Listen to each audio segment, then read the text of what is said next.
Bueno, en esta nueva modalidad que hemos implementado aquí en C5N, con todos los candidatos, iniciado con la expresidenta Cristina Fernández de Kirchner, esta semana en el programa de Víctor Hugo estuvimos con el candidato a senador nacional Sergio Massa y hoy, junto a Víctor Hugo, junto a Roberto Navarro, recibimos a Florencio Randazzo. Buenas noches, Florencio. Buenas noches.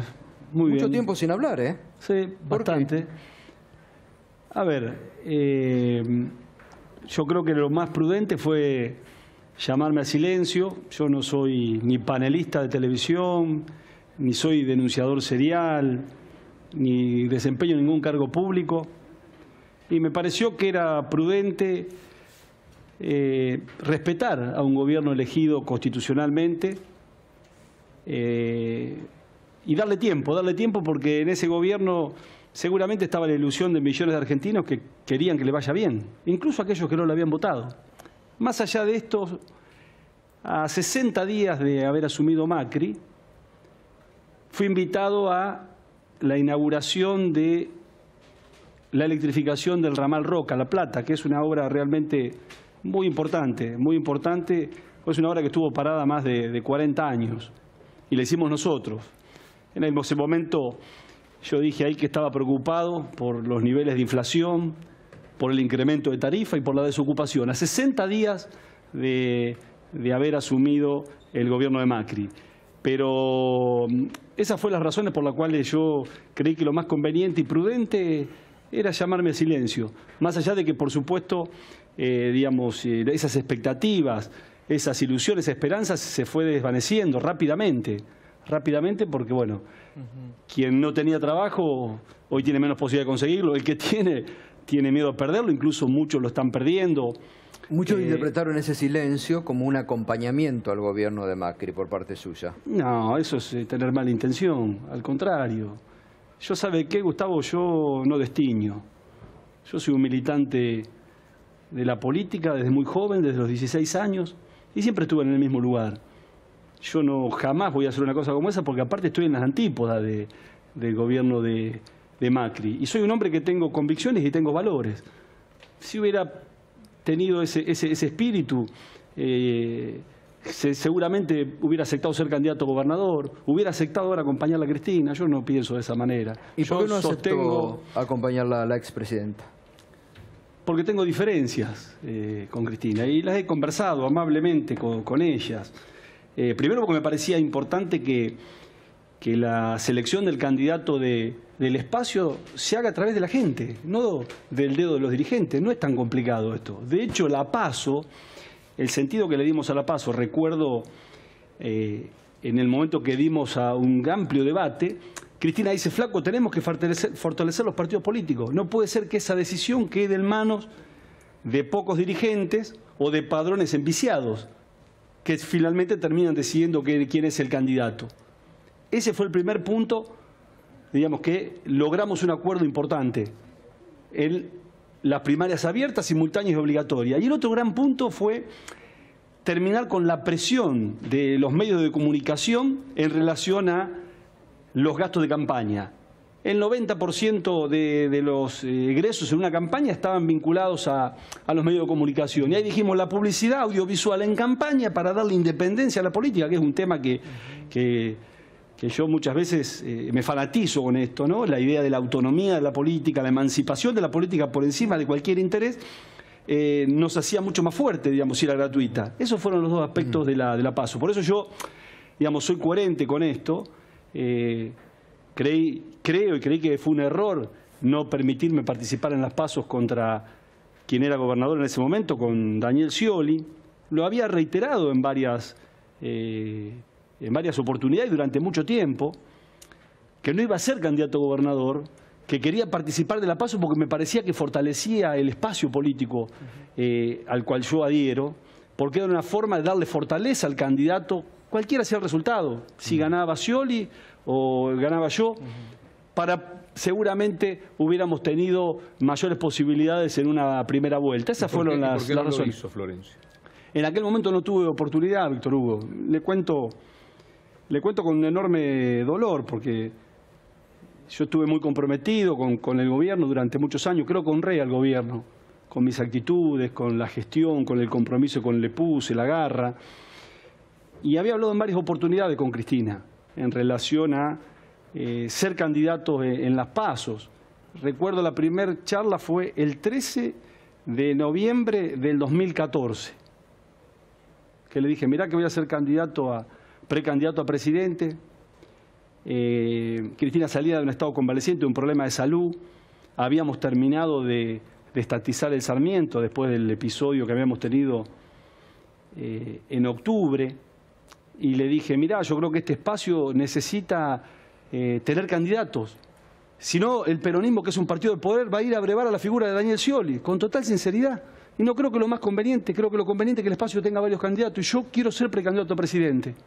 Si no me da a mí, a otro compañero, yo no voy a ser candidato a gobernador. Y así transcurrimos hasta que llegó el 17 de junio, las listas cerraban el 20. Y fui llamado por la presidenta, que me preguntó quién me iba a acompañar en la fórmula.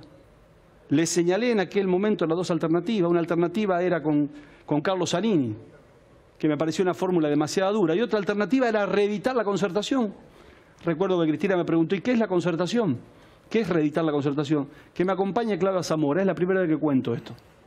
Y me dijo, bueno, anda, flaco. ¿Que acompañe quién? Claudia Zamora. La gobernadora de... Exactamente, porque a mí me parecía que la idea de Néstor Kirchner de hacer una fórmula de la concertación, independientemente después de la actitud que tuvo Julio Cobos, me parecía que era muy buena. Que era muy buena la idea de expresar, digamos, una idea y una, digamos, con un espacio mucho más importante que el que nosotros veníamos y al cual les abrevábamos históricamente. Bueno, me fui de ahí. Al otro día, el 18 creo que fue, no creo, fue el 18, escucho a Daniel Scioli saliendo de Olivos, que lo acompañaba Carlos Zanini. Y el día 20 cerraban las listas. Por eso en esta oportunidad dije con mucha anticipación, queremos que el candidato se resuelva en la PASO. ¿Pero a usted no le ofrecieron que lo acompañara Kicillof en ese momento? No, eso no es así. Es poco serio eso, Roberto. Es desconocer la realidad. Si hubiera sido de esa manera, no había ninguna duda para que yo no participase en la PASO. Igual de hecho, escuche bien, de hecho, en realidad lo que me ofrecen es la candidatura a gobernador. Y yo le he señalado recién a usted cuáles son las razones, las mismas razones que les estuve en aquel momento a la presidenta. Por ahí podía haber ganado el peronismo si usted era candidato a gobernador. Está bien, pero yo... ¿No hay un personalismo ahí? No, no, para nada. Mire, si hay algo que no tengo es personalismo y mi historia así lo refleja. Yo siempre he sido un tipo que he acompañado de los procesos políticos. En este caso a mí me parecía que lo fundamental era participar de una PASO, de una gran PASO, que legitimase al candidato. Y por otra parte, se lo quiero decir porque yo lo decía en aquel momento, cuando muchos periodistas se callaban la boca, yo no estaba de acuerdo con la gestión de Scioli. No participo de la filosofía de Scioli, de la idea de Scioli, de la gestión de Scioli. Entonces me parecía inmoral aceptar ser candidato a gobernador con alguien que no tenía puntos de encuentro. Pero es importante esto porque a mí me parece que primero tiene que ver con el valor de la palabra, cosa que en la política se ha perdido. Y después tiene que ver con las convicciones, con los valores y con las conductas que una toma. La política no se trata de una carrera de oportunidades. A ver en qué lugar voy.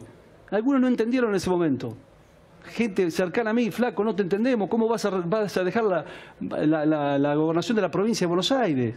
Yo tenía otra idea, vuelvo a repetirle, y estaba convencido que estaba haciendo lo que correspondía. Yo quiero volver a explorar un tema antes de pasar al presente.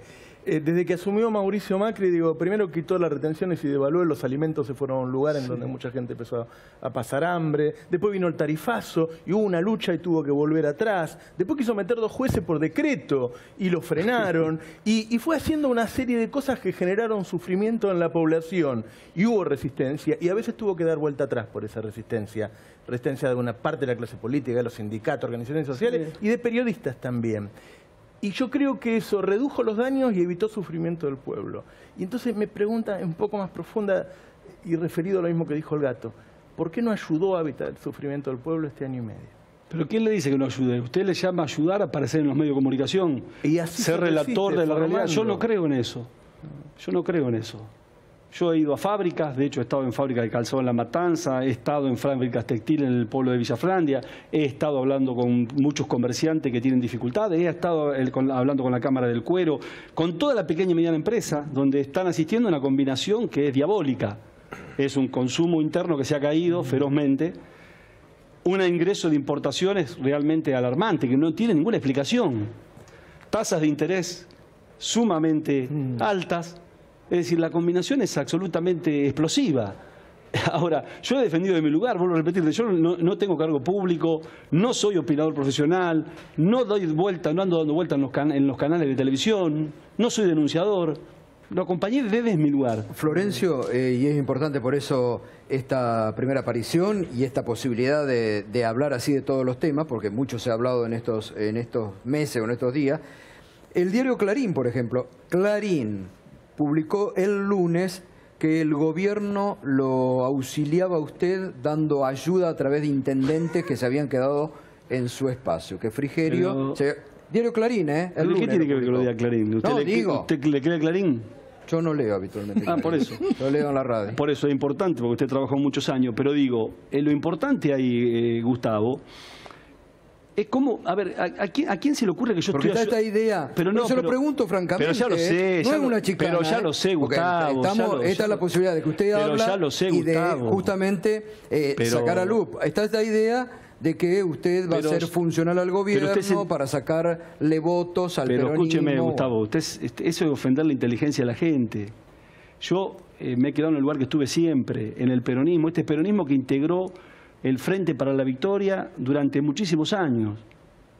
Lo que cuesta creer es que en realidad hayan constituido un nuevo frente sin el peronismo para no permitirme a mí participar de una PASO. Es inentendible. Y a mí me produce un profundo dolor esto. Así de simple es esto. Yo me quedé en mi espacio. Primero dijeron que me iba a ir con Massa. Yo con Massa no voy a ningún lado. Está claro, porque yo digo, ¿cuál es el Massa? ¿El Massa del 2008, que era jefe de gabinete de Cristina?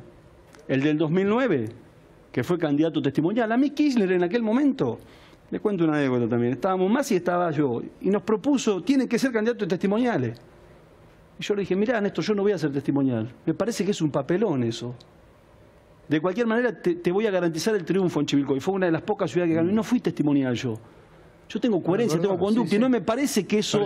No me parece que el tema de ser, la idea de la obediencia contribuya a un liderazgo. Es todo lo contrario. Uno tiene que señalar cuando hay diferencia y cuando hay error. Y tiene que ser consecuente con eso. Entonces, yo me quedé en mi espacio, en nuestro espacio que es el peronismo, en la cual hay un montón de compañeros y compañeras que acompañaron todo este proceso y nos parecía que el mejor mecanismo era la PASO. Ahora, esto se lo preguntamos, ¿eh? Sí. Incluso en la radio, lo que habitualmente compartimos el PASO con Roberto, nosotros señalamos la importancia de las PASO, ¿no? Entonces... Lo hemos señalado. Sí. Se lo planteamos a la expresidenta cuando hizo la... Y la expresidenta dijo, no voy a prestarme a que esto sea una discusión en torno a Cristina Kirchner cuando el problema de hoy es Mauricio Macri. Pero eso es una simplificación absurda, que me extraña que Cristina diga eso porque fue quien promocionó las PASO. Fíjese usted, lo absurdo de esto que terminamos dándole, pareciera ser la razón a aquellos que en realidad son la antipolítica, frente a un sistema de selección que permite que la gente participe. Entonces estamos hablando cuánto sale más o menos la primaria, cuando en realidad lo que se está hablando es cómo fortalecemos los partidos, cómo lo hacemos más democrático, cómo hacemos que el conjunto de la sociedad opine sobre los candidatos y elija a los candidatos. De esto se trata. ¿Qué mejor que elegir en este caso, los dirigentes de la oposición que van a confrontar con el actual gobierno? ¿Cuál es la duda? No entiendo cuál es el problema. ¿Sabe cuál fue el argumento más sólido que yo encontré? No, las encuestas. Llamativo. Llamativo, sobre todo teniendo en cuenta de dónde venimos. No, si hay algo que me enseñó Néstor Kirchner es de ese flaco, a la encuesta no es de pelota. Importantes son las convicciones. Hay un punto que marcó la expresidenta que dijo la otra vez, fuimos todos en una lista y después se me fueron antes de sentarse en la banca o al mes. Entonces yo no puedo componer nuevamente con un espacio que por ahí viene detrás mío, pierde, pone 4 o 5 y después votan todo distinto a nosotros. No lo entiendo, eso es un argumento, vuelvo a repetirle. Acá digamos, elegimos al candidato con el dedo, que es lo que decidió Cristina, o lo elegimos a través de una PASO, que lo elija la gente. Ni más ni menos que eso. Nosotros queríamos eso. Y no nos parece mal. Y la verdad lo decimos con total humildad, aún a riesgo de haber perdido. Sin lugar a duda que era un rival difícil a vencer. Yo quiero confesarle, porque se lo dije también a Cristina, que pensaba que Cristina no iba a ser candidata. Cristina hace 26 años que es candidata. Y sabe que yo soy de los convencidos de que en realidad los dirigentes políticos tienen que trabajar para generar su propio relevo. Y esa era la misión que para mí tenía Cristina. Sinceramente se lo digo. No creo que había que someterla a una elección. Hace 2 años, el mejor panegírico que escuché en mi vida de Cristina lo hizo usted. Sí. Nadie dijo que Cristina era capaz de luchar contra las mafias mediáticas de Clarín, etcétera, que la atacaban por lo que la atacaban. De eso pasaron 2 años desde la otra campaña. ¿Cómo puede haber envejecido tanto el proyecto Cristina Kirchner en apenas 2 años? ¿Cómo puede ser que aquel discurso emocionante que se ha escuchado últimamente también pueda cambiar tanto hasta que sea una persona inútil para la política porque lleva 26 en vez de 24 años como candidata? No cambió nada. Yo sigo sosteniendo lo mismo, Víctor Hugo. Pero los procesos se agotan. Inclusive hasta por problemas biológicos. Mire, ¿Cómo se va a agotar una persona que tiene mínimamente el 35% de los votos, Florencio? Pero a ver si usted me entiende. Primero quiero decirle que yo sigo pensando lo mismo, incluso sobre este tema en particular. Cuando Cristina me designa nuevamente ministro del Interior, yo la voy a ver, era el 6 de diciembre del año 2011, y le digo que iba a aceptar, pero quería que sepa que yo estaba en contra de su reelección. Para que le quede claro a usted, yo soy un hombre coherente, soy un hombre íntegramente moral. Escúcheme, no es una reelección. No, pero escúcheme lo que yo le digo. Yo estaba totalmente ya en desacuerdo en aquel momento. Incluso hubo una reunión en la Cámara de Diputados en aquel momento donde se me hizo opinar a mí. Yo dije esto, había más de 200 dirigentes en aquel momento. Y bueno, no fue compartido mi posición política. Yo decía que en realidad el proyecto era un proyecto que estaba por encima de las personas, era un proyecto político. Y como todo proyecto político debe preparar su propio relevo. Entonces a mí es una opinión que puede ser que esté equivocada. Primero, si es como usted dice, en relación a la cantidad de votos que tiene, no había ningún problema para ir a una PASO. ¿Cuál es el problema? El que decía Roberto. ¿Cuál?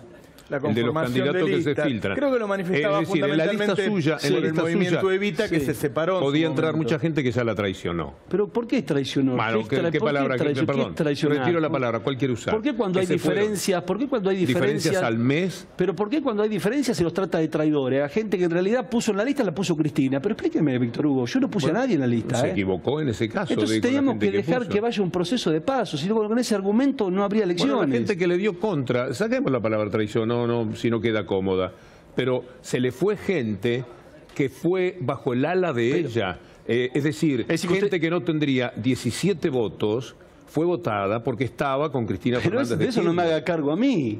No, de eso no me haga cargo a mí. Le explico por qué pienso, como dice Roberto, que ella quería evitarse gente como por ejemplo del movimiento Evita, para que sea muy claro. Yo no dudo la intención, que no ha tenido mala intención. Cristina ahora termina siendo funcional al gobierno lo que hizo. Finalmente, por supuesto, sacando el peronismo del frente. Y no permitiendo funcional al gobierno, y usted se molesta porque le dicen que es funcional al gobierno, Florencio. Pero no, a ver si... ¿En qué sentido puede ser funcional? Pero a ver, porque en realidad termina separando el espacio. Porque termina constituyendo unidad ciudadana sin el peronismo y dividiendo sin sentido cuando eso lo podíamos resolver dentro de una PASO donde eligiese la gente. Esta es mi posición, yo respeto la de ustedes, yo creo ser coherente porque es lo mismo que reclamé hace muchísimos años. Fui quien llevó adelante la sanción de la ley, conozco cuál era el espíritu de la PASO y lo que ella creía de la PASO, así que yo no cambié nada. Ahora, acá también no había una realidad política, Florencio, porque los mismos intendentes que hace un año la querían jubilar, ahora le fueron a pedir ser candidata por lo que mida en la provincia o por la vigencia que tiene, digo, todavía en la provincia de Buenos Aires. Son posiciones políticas. A mí me parece realmente vergonzoso. Primero, por ejemplo, que el presidente del Partido Justicialista de la provincia de Buenos Aires sea candidato por otra lista. Que nuevamente reediten las candidaturas testimoniales. No tenemos autocrítica. A ver, Mauricio Macri, muchacho, es fruto de nuestros errores. No nos confundamos. No, es fruto de una mafia mediática que usted la padeció en tanto integrante del gobierno. Es una simplificación eso, Víctor Hugo. Competir en una elección con una presidenta acusada de asesina, con un ministro de Economía acusado de robarse $2,5 millones en YPF, con un hijo de la presidenta con $65 millones que era mentira en un banco, y con el candidato a gobernador triple asesino, de lo que después nunca más se dijo, poner un voto a favor de esa gente es increíble. Y lo pusieron el 49% de la gente. No es poca cosa. La lucha es contra esa mafia mediática. No subestimen a la gente. Nunca se subestima a la gente. Mire, si hay un principio, tal vez usted no, porque no. Yo no tengo obligación política de no subestimar a la gente. No, pero es subestimar a la gente. Nosotros, si tenemos un concepto central en nuestra historia política, es que el veredicto de la gente es inapelable. Es inapelable la voluntad. Bueno, entonces respetemos. No por eso es acertado. Respetemos la voluntad de la gente. Yo no tengo ninguna duda que seguramente eso ha contribuido. Ahora, nosotros hemos cometido una serie de errores de los cuales ni siquiera nos hemos hecho cargo, Víctor Hugo. La selección del candidato en aquel momento, un candidato que habíamos bombardeado durante muchos años. Inclusive usted como... pero escúcheme una cosa. Escúcheme una cosa. Inclusive usted como periodista, porque seamos coherentes. Vamos a tratar de ser coherentes, porque a mí me gusta ser respetuoso y coherente. Después, no nos hacíamos cargo de ningún error. Un gobierno que tuvo la mayor política social para los humildes terminó siendo acusado de poco humilde.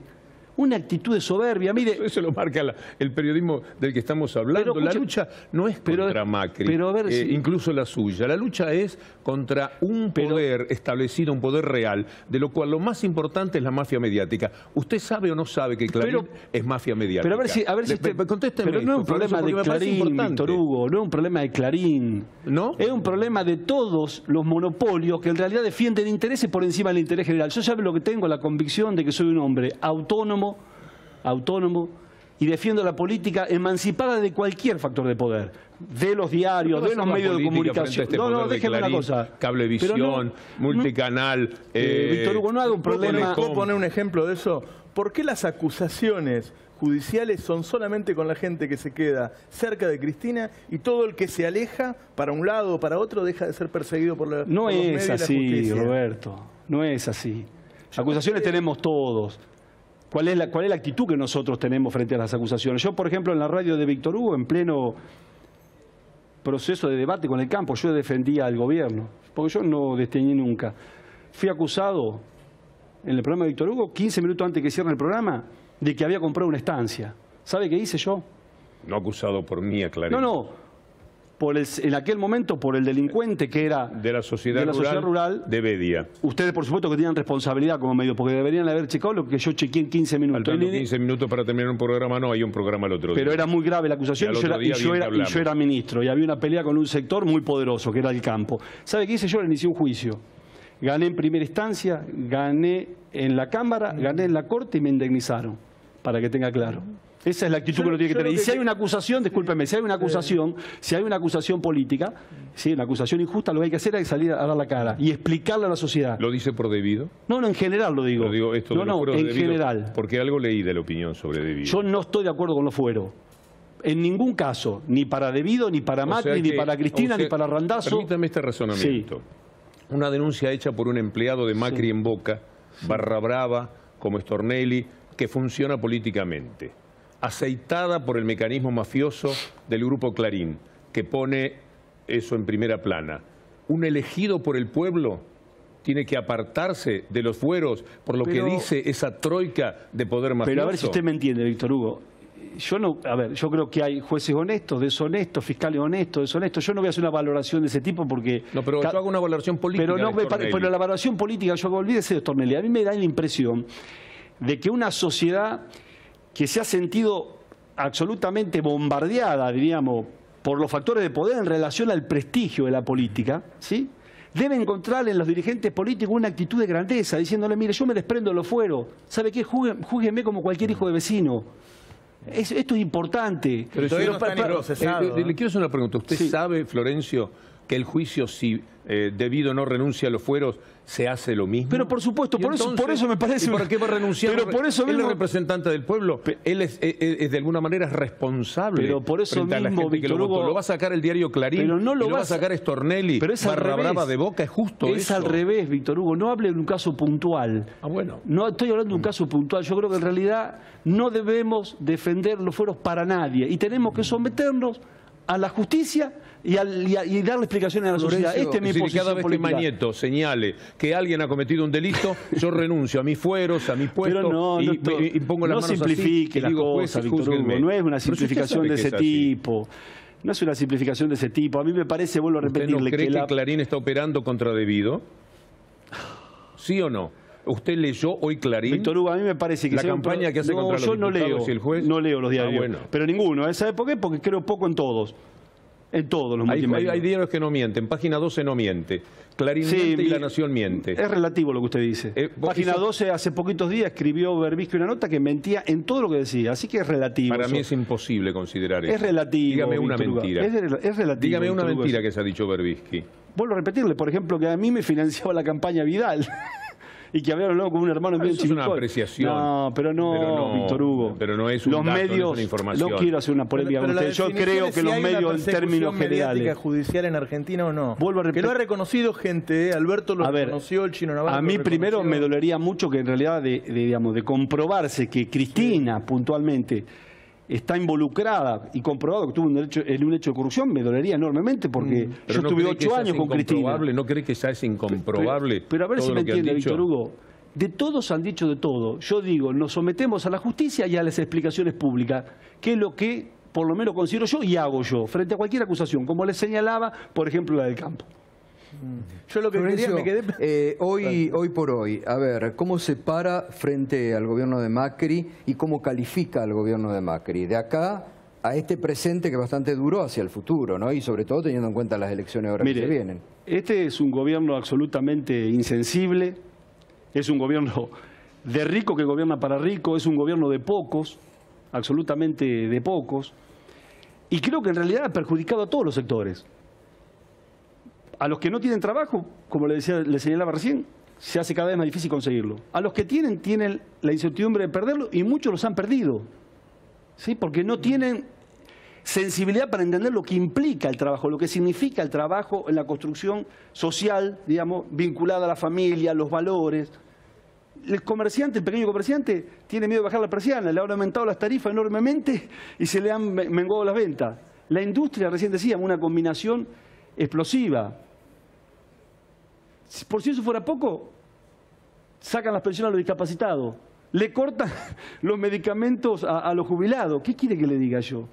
Es una vergüenza, verdaderamente una vergüenza. Por eso creo que tenemos que ofrecernos como una alternativa opositora que la gente... Agréguele a eso todo lo que le ha dado Clarín en 1 año y 2 meses. Pero en todo en términos generales el gobierno... Sí, porque eso es más grave, porque eso es ilevantable para siempre, porque hasta el dólar lo podrán bajar, vendrá otro gobierno, tomar medidas económicas distintas, pero el poder diabólico de Clarín que le ha dado Macri es el mayor de los errores, junto con el de la deuda brutal que está contrayendo. La deuda social... Porque eso es para toda la vida. Macri le dio Clarín para toda la vida a la Argentina, o sea, le dio una mafia que es la que realmente condiciona y gobierna el país. La deuda social es mucho más importante que cualquier cosa de eso. El sufrimiento de la gente, las dificultades que está atravesando un montón de gente, es mucho más grave que eso. ¿Hay posibilidades, digo, que frente al Congreso que se viene después de la elección, por más que ahora piensen diferentes, pero con sectores del Frente para la Victoria, los que sean electos, por ejemplo, diputados de su sector,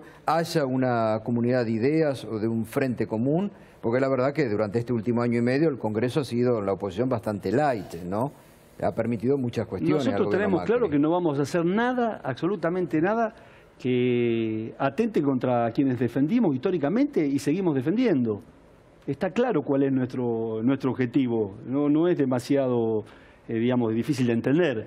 Yo creo que este gobierno, vuelvo a repetirle, ha hecho absolutamente, aparte creo que tiene una concepción ideológica que es absolutamente perversa y equivocada. Fíjese cuál es el mecanismo que han utilizado para bajar la inflación. Es bajar el consumo. ¿Y cómo se baja el consumo? Bajando el poder adquisitivo del trabajador. Y si por si eso fuera poco, bueno, la emisión de las LEVAD, que es una vergüenza. Fíjese un dato que a mí me parece relevante y que me preocupa muchísimo. Están pagando, han emitido 856.000 millones de LEVAD, ¿sí? Para que entienda el hombre común, diríamos, ¿qué hacen? Se las prestan a los bancos y la tasa promedio estuvo en el 38% y está en el 25%. Van a pagar por año de intereses 220.000 millones de pesos. ¿Sabe qué es equivalente? a 13 veces la inversión que se hizo en la totalidad de los ferrocarriles en el proceso de transformación que llevamos adelante nosotros. ¿Cómo puedo estar de acuerdo con este gobierno? ¿Hubiera hecho el pago que hicieron los fondos buitres, ya que no lo hablamos en su momento? No, de ninguna manera. Me parece que había que haber hecho un acuerdo, el mejor acuerdo para el país, no desesperarse para digamos, pagarle a los fondos buitres lo que ellos querían y salir a endeudarse sin ningún tipo de criterio. Porque en realidad ahí también me parece que tiene que actuar el Parlamento Nacional, controlando qué tipo de deuda, con qué legislación se emite, con qué interés se emite, a qué plazo. Fíjese lo que ha sido la emisión de la deuda de 100 millones de dólares. ¿Sí? De 2.750 millones de dólares a 100 años. Hipotecan a 100 años, sí, a mis hijos, a los hijos de mis hijos, ¿sí? Pagando 200 millones de dólares anuales, 200 millones de dólares anuales, para sacar 2.750 millones de dólares, ¿sí? Que es lo que se fuga en un mes y medio. ¿Sabe a qué equivalen los intereses de esa deuda por año? A todas las pensiones de chicos discapacitados en la Argentina. Es una verdadera inmoralidad. Lo que está haciendo Macri es una inmoralidad. ¿Y la tarifa qué hubiera hecho? Porque algo había que hacer con la tarifa. A mí me parece que la tarifa fue uno de los errores nuestros. Yo también lo he hablado con la presidenta en su momento. A mí me parece que nosotros debíamos ir ajustando la tarifa a los sectores que tenían poder adquisitivo y tenían capacidad contributiva. Y no terminar subsidiando a sectores que en realidad no era necesario. Bueno, se había sacado a toda la Franja Norte, Puerto Madero... No, pero era más profundo. Mire, no, creo que eso también fue un error. A mí me da la impresión de que la tarifa eléctrica se puede determinar la capacidad contributiva por el consumo. Y la excepción confirma la regla, digo, porque yo en aquel momento escuchaba, por ejemplo... bueno, pero hay gente que es electrodependiente. Bueno, sobre esa persona en particular veremos. Lo que no puede ser que ese caso determine la continuidad de una tarifa que se haya generalizado a todos los sectores. Totalmente. Y ustedes van a ser ahora candidatos en la provincia de Buenos Aires. ¿Cuál es el análisis que se hace de la gestión de María Eugenia Vidal en la provincia? Voy en contra de todo lo que, digamos, los periodistas y medios y conglomerados mediáticos instalan. De la misma forma que lo hacía con Scioli en aquel momento. Mire, yo vivo en un barrio de clase media platense, hace 20 años. Y le cuento la realidad de mi barrio. Cada día estamos más inseguros. 2x3 hay un asalto a la vuelta de mi casa, en la esquina, enfrente. Real, ¿no? Servicio de cloaca, no anda la planta de elevadores de vehículos cloacales. No funciona. Dicen que van a arreglarla en un plazo de 1 año y medio, 2 años. El agua corriente la voy a buscar a la delegación que queda a 3 cuadras, porque tiene arsénico el agua. ¿Tiene que ir a buscar el agua? Sí. ¿No tiene agua en su casa? Sí, pero no tiene un gran contenido arsénico, entonces no es para consumo humano, apta para consumo humano. Así que en el caso de nuestro terminamos poniendo un filtro. Pero la mayoría de la gente va a buscar el agua, digamos, la delegación. La salud. Está el hospital más cercano, el hospital de Gonet. Vaya un día cualquiera a La Guardia, pero no del hospital de Gonet, a cualquiera de los 74 hospitales que están en la provincia de Buenos Aires. Y el sistema educativo ni hablemos. ¿Qué quiere que le diga? Que cada uno de los que nos está escuchando se pregunte cuál es su situación real en relación a los servicios que presta la provincia de Buenos Aires. Y de ahí haga una evaluación de cómo es la gestión de Vidal, que ya lleva 19 meses. Está claro que la situación que heredó también era muy compleja, yo quiero ser también justo en esto, pero precisamente a uno lo eligen para resolver los problemas, que es un poco lo que le pasa a este gobierno. Este gobierno tiene un comportamiento de un pibe malcriado y caprichoso. Claro. Frente a cualquier problema dice, no, pero lo que me dejaron, no lo que me... Bueno, la gente lo eligió para que resuelvan los problemas. Ahora, ¿no hay mucho marketing en el medio también? ¿No hay mucha confrontación? El caso de los docentes, 3 meses atacando al gremio de los docentes para terminar accediendo ayer a una pauta salarial cercana a lo que pedían los docentes. No tenga duda que hay mucho marketing, sin lugar a duda, porque en realidad hay una manera de ver la política, de la cual yo tengo profundas diferencias, que tiene que ver con el marketing, con quienes intermedian la decisión entre el gobernante y la gente, que son los medios de comunicación, en términos generales, ¿sí? Y después, por otro lado, está la realidad. Yo estoy totalmente de acuerdo con usted, pero eso es una manera de ver la política. Mire, yo creo en la gestión. Yo he honrado el gobierno de Cristina Kirchner, en todo, absolutamente en todo. Cada cosa que tocamos la transformamos. Y significó confrontar intereses. Documento nacional de identidad, pelea con Siemens. Pasaporte, pelea con la Policía Federal. La instalación del SUBE, una pelea con la Cámara de Transportistas, porque significaba... ¿No cree que todo eso es lo que paga Cristina? Justamente el haber peleado contra el establishment en todos esos temas. Yo le estoy diciendo, yo peleé, digamos, como ministro de Cristina. Pero la espalda, ¿quién la ponía? No hay duda que Cristina tuvo mucho que ver. Pero antes que yo hubo un ministro también en el área mía, y sin embargo... Usted fue un excelente ministro, y sin embargo, pero la espalda, el dolor, la acusación, el bancarse a Clarín, a Mañeto, lo hacía ella. Pero usted cree el bancarse al establishment lo hacía Cristina. Pero usted Florencio. cree que yo no... Cuando tomé esas decisiones no confronté intereses. También lo hice porque me peleé con las empresas contratistas, que en realidad eran 4 las que Si hacían... revisamos Clarín, Sí. de su tiempo y el de Cristina, hay, le voy a decir esto, 1 billón de veces más de ataques a Cristina que a usted. Está bien, pero... podría decir que de usted prácticamente no hay ataques de Clarín. Pero es lógico que en realidad... Entonces, ¿quién se oponía al sistema? No me diga que en realidad porque no tengo ataque con Clarín no fui honesto en mi proceder y en mi forma de ver las cosas, Víctor Hugo. Es una simplificación lo que está haciendo usted. Usted tiene una obsesión y me la quiere trasladar a mí. Pero no me la traslade a mí. No, porque yo le cuento cuál ha sido... Todo lo que estamos hablando aquí solo se puede hacer... Pero porque termina en una simplificación lo suyo. Mire, la ley de medios... No, la simplificación es decir que es Macri el culpable. Macri es un pobre personaje, un títere de ese poder real representado por Clarín. Si no miramos a los que verdaderamente mandan, Clarín, Techín, las corporaciones, mirarlo a Macri pero es una pérdida de tiempo, porque eso, cuando no sea Macri, Hugo, está muy bien y yo estoy de acuerdo con eso. Por eso yo creo en la autonomía de la política, creo en la emancipación de la política y lo he llevado durante mi gestión. Absolutamente. ¿Y hoy por hoy dónde se van a parar? Ustedes, en esta campaña, frente al gobierno de Macri. Digo, ¿cuál es el principal punto que van a plantear o las diferencias que van a plantear? ¿Le parecen pocas diferencias las que, sí, pero que le he planteado?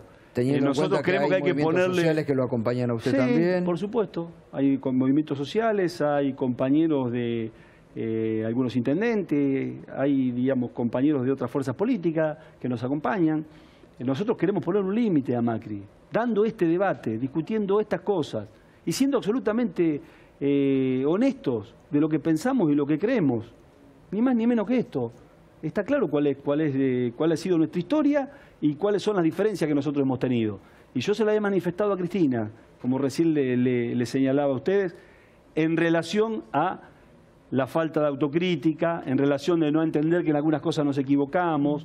Me parece que eso nos hubiera hecho muy bien, pero bueno, puede ser que yo esté equivocado, puede ser, ¿por qué no? Hubo varios casos de represión en los últimos tiempos, a los maestros, a los jubilados en Puente Pueyrredón. El otro día organizaciones sociales que en realidad habían liberado ya el Metrobús. ¿Usted qué opina de eso? Porque también hay gente que cree que está bien y que hay que liberar el paso de cualquier manera. Primero yo como un hombre común estoy harto de que 100 personas te terminen, digamos, limitando las posibilidades de ir a laburar, de trabajar, de ir a llevar a los pibes a la escuela, en fin, de todo lo que implica cuando hay un piquete. Ahora, eso no justifica la represión de la policía y mucho menos justifica que en realidad no se vea la profundidad del problema. Hay un problema social real en Argentina. Ha aumentado la tasa de desocupación, ha aumentado la pobreza, tenemos niveles de inflación muy importantes. Entonces, hay que buscar las causas más profundas y, por supuesto, no criminalizar la protesta social, que ha sido un eje durante años muy difíciles que nos tocó a nosotros. Sí. Yo le quiero dejar una pregunta porque tenemos que ir a una tanda y es, hay propuestas ya, ¿no? Digo, Cristina hizo una propuesta para bajar los alimentos, para bajar las tarifas, emergencia farmacológica. Massa está hablando también de bajar el IVA, tiene propuestas en seguridad. A mí me gustaría escuchar un poquito el eje de las propuestas tuyas. Vamos a una tanda, ¿les parece? Sí, vamos. ¿Sí? Dale, ya volvemos.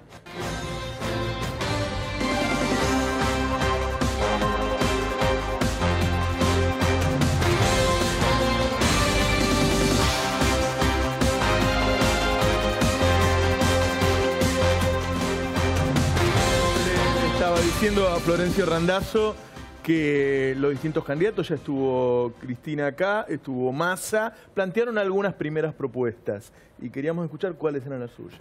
A ver, primero nosotros lo que no vamos a hacer es promesas que después no se cumplan, que es otra de las características del gobierno de Macri. Macri no cumplió con nada de lo que prometió. Y después no queremos hacer propuestas incumplidas, que es lo que hacen algunos candidatos, el oportunismo. ¿Qué es lo que quiere escuchar la gente? Que vamos a bajar todos los impuestos y que a su vez vamos a incrementar el gasto de la inversión social. Es poco serio eso. Nosotros el día sábado a las 10 de la mañana hasta las 2:30, digamos, tenemos el resumen de todos los aspectos, diríamos, propuestas que vamos a presentar. Hemos venido trabajando desde hace varios meses con un equipo de técnicos y, por supuesto, monitoreados desde lo político, en materia económica, en materia de empleo, en materia de seguridad. Una de las cosas que yo creo que no me quiero quedar corto porque se van a enojar las mujeres, en cuestiones de género, digamos, hay una serie de ejes que son todos importantes. Me parece que a mí habría que ir a un acuerdo económico-social, a mí me parece que habría que generar una mesa con un acuerdo económico-social donde sentemos a los empresarios, a los trabajadores, a los representantes de los trabajadores, a algunas organizaciones con prestigio, para en realidad ponernos de acuerdo en 3 cosas fundamentales: tema tarifa, tema precio y tema salario. Pero ojo, con un único objetivo, de priorizar el interés de los más débiles. ¿Sí? Deberíamos discutir una política de fomento a la inversión, que me parece que es estratégico para la Argentina. Por supuesto, para sostener una política que elimine los monopolios, oligopólicos en algunas actividades que son centrales en la Argentina y que encarecen el producto, desde que sale del productor a la góndola. Fíjese que aumenta un producto en promedio, de que sale del productor a la góndola 6 veces. Perjudicamos al productor y perjudicamos al consumidor. ¿Por qué? Porque hay un mercado concentrado. Yo voy a decir una cosa que seguramente no sé cómo, no es políticamente correcta. Yo discutiría, por ejemplo, las cadenas de comercialización. Yo quiero discutir con Jumbo, quiero discutir con Carrefour, quiero discutir con Coto, quiero discutir. Y no sé si eso es tan bueno para el país. El fenómeno de las cadenas de comercialización que se dio en la década de los 90, que se lo vendió como un avance, tengo duda que haya sido un avance, porque destruyó el mercado minorista y monopolizó la compra, exprimiendo al productor y, digamos, sacándole ventaja al consumidor. Reforma tributaria. Hay que ir a una reforma tributaria. Pero una reforma tributaria que priorice, primero, un sistema progresivo, ¿está claro? Después que priorice el empleo y al mundo productivo. ¿Y qué otra cosa tiene que tener? Tenemos que ampliar la base de contribuyente. Si no, la tentación es evadir. Porque hay una presión enorme sobre un 50% de la población y el otro 50% no paga.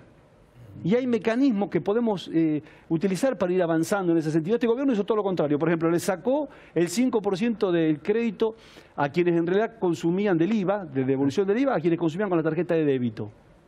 Termina siendo un blanqueo que en realidad, a ver, el blanqueo lo más grave que tuvo, que en realidad lo único que permitió es la esterilización de capital. Entonces se blanquearon 137.000 millones, de los cuales 120.000 quedaron en el exterior.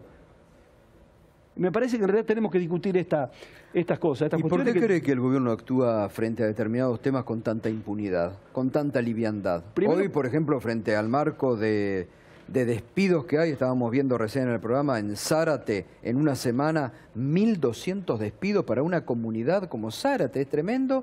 Nombran directora nacional de movilidad social a una persona con un sueldo de 70.000 pesos. Es una vergüenza. Es un gobierno absolutamente insensible, defiende intereses muy diferentes a los que defendemos nosotros, y creo que digamos, comete errores en forma permanente y quiere hacer lo que en algún momento fue un error nuestro, que quiero aclarar esto, que también es parte de la autocrítica, que era sostener aún en la equivocación la medida. Esto quisieron hacer una virtud de eso y transformaron todas las medidas en equivocaciones. Está claro. Bueno, entonces, si pasa, pasa. Pero no, y bueno, y sería más grave aún todavía. Sería más grave aún. Sí, el hecho del eufemismo para utilizar, diríamos, hacer algunas cuestiones que serían imperdonables si lo hubiéramos hecho nosotros. Digo, por último, Víctor Hugo, ¿quieres hacer una pregunta? No, bueno. Discutimos mucho también en Argentina el tema de la justicia. Digo, acaban de correr a alguien del Godoy, del Consejo de la Magistratura, que puede hacer que directamente quede todo en manos de Mauricio Macri. Como cerraron el caso Arribas, digo, lo están acusando en Brasil y cerraron el caso. Puede llegar a manejar cada juez que no hace lo que quiere, lo pueden sacar. Se van a quedar con el Consejo de la Magistratura. ¿Qué se puede hacer frente a eso? No es tan sencillo. Creo primero que la justicia es el único poder que en realidad no está sometido a la voluntad popular en forma permanente, como es el Poder Legislativo y el Poder Ejecutivo. A mí me da la impresión que nosotros debemos ir a un sistema, digamos, judicial, primero que sea rápido. Me parece que es una característica que en realidad creo que reclama la sociedad y tenemos que buscar los mecanismos nosotros para darle a quienes imparten justicia rapidez. ¿Para qué? Para que condene o para que absuelva, pero que sea rápido. Que sea rápido. Ahí me parece que es un tema que es sumamente importante. Y después, creo que es como todo. Hay jueces que actúan muy bien y hay jueces que no actúan de la misma manera y hay fiscales que actúan muy bien y otros que no actúan de la misma manera. Por ejemplo, le cuento una cosa. Se lo dije a Cristina. La Procuradora General la doctora Gil Carbó, es acusada, por ejemplo, o aparece acusada por querer ocultar la información sobre Odebrecht. ¿Qué debería hacer si soy yo? Yo salgo y le explico a la sociedad, hago una conferencia de prensa y le explico que en realidad de ninguna manera hay un impedimento de parte de la Procuradora para que esa información no se conozca. Nosotros, en el caso mío, quisiera más que nadie que se conozca la información. Vive exigiendo ir al Parlamento. Pero bueno, macanudo, pero no solamente el Parlamento, a través de los medios de comunicación, porque yo no dudo de la honestidad de ella. Ahora hay que decírselo a la sociedad, hay que contarle a la sociedad. ¿Cómo puede ser que no se puedan...? Volvemos a lo mismo. Yo no hago más preguntas porque caemos siempre en lo mismo. Hablemos de lo que hablemos, caemos en el poder real. Gil Carbó fue la heroína que luchó contra el Grupo Clarín. Y no se lo van a perdonar nunca en la vida. Y la van a perseguir siempre. Entonces ella tiene que responderle a la mafia. Pero eso no le inhabilita para que a la sociedad... Olvídese. ¿Pero qué le tiene para decir a la sociedad? ¿Qué podría tener para decirle? Explicarle que en realidad de ninguna manera está actuando... Está claro. Pero escúcheme, de ninguna manera está actuando para que no se conozca quiénes fueron los que recibieron coima de Odebrecht. Pero no es menor lo que yo le estoy diciendo. No, es menor, sí, porque es una respuesta, como siempre, a la acusación de la mafia que la persigue, porque ella denunció contra el gobierno de Kirchner en aquel momento, contra Clarín y contra la propia Pero olvídese de eso, si uno cuando tiene una acusación que a su vez injusta sale y le cuenta a la sociedad la verdad, no subestimemos a la gente sabe reconocer quién dice la verdad y quién miente. ¿Dónde lo va a contar? Acá, por ejemplo, ¿dónde lo van a recoger? Hay muchos medios que se puede contar si hay animosidad con uno o con otro. Bueno, está bien. Todo termina ahí en el poder real, Florencio. Cuando usted dice hay que hablar con los supermercados, ¿usted cree que va a poder con Carrefour o con Coto? ¿Por qué no? Porque ponen 4 páginas todos los sábados y los domingos en Clarín y La Nación, y porque son absolutamente protegidos por Clarín y por Nación, y porque lo van a destrozar a usted si un día es presidente, mucho más que atacar mínimamente a los supermercados. No hay peor pelea que la que no se da, Víctor Hugo. Ahí me parece que nosotros tenemos que entender que cuando confrontamos con un grupo de poder, llámese cual se llame, en realidad el problema viene cuando hay intereses contrapuestos. Yo no estaría dispuesto a renunciar a ningún interés que no sea que no sea aquel que no afecte a la gente, porque la política, por lo menos como yo la entiendo, digamos que yo creo que es la actividad más noble, que es la única herramienta para poder transformar la realidad. Por esa gente. La realidad. La política está pero también hay que hacer una mea culpa de la política también, Víctor Hugo. Hubo mucho farsante, mucho chanta, mucho político a disposición de intereses diferentes a los de la gente. Esto es importante. Lo sigue habiendo, ¿no? Por supuesto, por supuesto. ¿Quiere algún nombre? ¿Quiere dar algún nombre? No, dígalo usted, dígale el nombre del padre. Florencio Randazzo, muchas gracias. Muchas gracias, por esta la verdad que muchas gracias. Florencio. No, gracias a ustedes.